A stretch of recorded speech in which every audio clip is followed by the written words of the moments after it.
नवभारत देख रहे हैं आप और आपके साथ मैं हूं दीपिका यादव। इस वक्त की बड़ी खबर, केंद्र सरकार के कृषि कानून वापस लेने के बाद से सीए और एनआरसी को वापस लेने की मांग तेज हो गई है और इसी को लेकर के उत्तर प्रदेश के बाराबंकी में एआईएमआईएम अध्यक्ष असदुद्दीन ओवैसी ने सरकार को धमकी दे डाली है। अगर सीए वापस नहीं लिया गया तो यहीं पर शाहीन बाग बना देंगे। असदुद्दीन ओवैसी ने कहा कि केंद्र सरकार कृषि कानून की तरह सीए भी वापस ले ले। तो असदुद्दीन ओवैसी ने चेतावनी देते हुए, धमकाते हुए यहां पर कहा कि कृषि कानून की तरह ही अगर सीएए को भी वापस नहीं लिया गया तो एक बार फिर से लोग सड़क पर उतरेंगे और यहीं पर शाहीन बाग एक बार फिर से बना दिया जाएगा। यानी कि सीधे सीधे धमकाने के साथ साथ वहां पर मौजूद लोगों को भड़काते हुए नजर आए असदुद्दीन ओवैसी।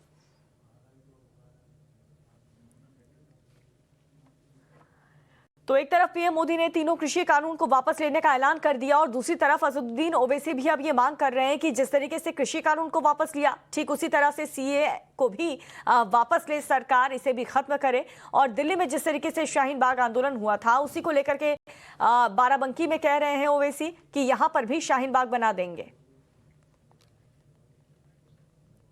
हम मोदी जी को भी बताना चाहेंगे, बीजेपी को बताना चाहेंगे कि जिस तरह आपने किसानों के लिए ये 3 कानूनों को, कृषि कानूनों को वापस लिया, हम आपसे इस बात का डिमांड करते हैं कि सीएए कानून को भी वापस लिया जाए। सीएए का कानून वापस लेना चाहिए। क्यों लेना चाहिए?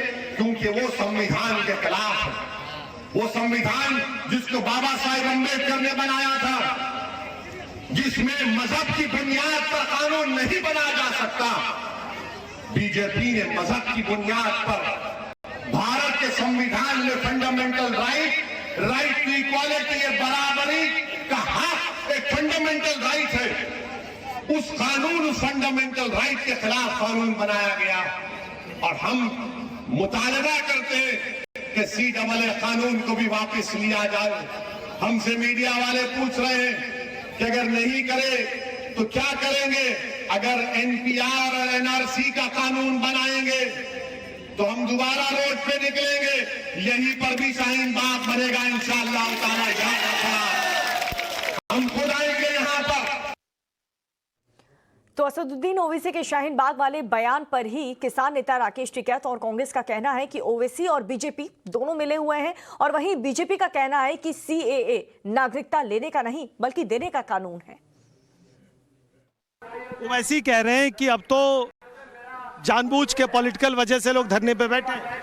वो तो उनका चाचा है भाई, उनकी बात कहेगा ही, चाचा जान है बीजेपी का। लेकिन कल उन्होंने ये भी कहा कि इसके बाद अब लड़ाई सीए एनआरसी की, वरना शाहीन बाग बना दे। उसे आंदोलन करने की कहाँ जरूरत है? उनका बीजेपी का चाचा जान है, जो कह देगा बीजेपी उसकी तो मान ही लेगी। ये तो चाचा भतीजा है सारा। शाहीन बाग की बात कर रहे हैं, वो है शाहीन बाग बनाने की बात कर रहे हैं। कह रहा है कि उनका चाचा है वो बीजेपी वालों का। जिस तरह से कृषि कानून को रद्द करने की बात प्रधानमंत्री ने की, उसके बाद से एक बहस शुरू हो गई है कि सीएए बिल को भी वापस लेना चाहिए और इसको लेकर भी ओवैसी कह रहे हैं कि अगर नहीं होता है तो फिर वो लखनऊ में एक दूसरा शाहीन बाग खड़ा कर देंगे।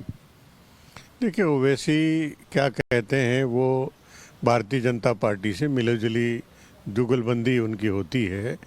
ये जो वो कहते हैं तो भारतीय जनता पार्टी को सूट करता है। जो भारतीय जनता पार्टी जो बात करती है वो ओवैसी को सूट करता है, तो इसलिए वो आपस में दुगलबंदी है। मैं उसके बारे में कुछ नहीं कहना चाहता। आपने देखा होगा 2-3 दिनों से जो है वो एक बार फिर से सांप्रदायिक सियासत की शोशेबाजी शुरू हुई है। कोई कहने लगा है कि नागरिकता कानून को वापस लेना चाहिए, कोई कहने लगा है कि 370 खत्म किया जाना चाहिए। ये वो लोग हैं जो लोग की इस बात को अच्छी तरह जानते हैं कि नागरिकता कानून किसी की नागरिकता लेने के लिए नहीं, बल्कि बांग्लादेश, पाकिस्तान, अफगानिस्तान में जो अल्पसंख्यक हैं, पीड़ित हैं, प्रताड़ित हैं, जिनके साथ जुल्म हो रहा है, उनको नागरिकता देने के लिए है।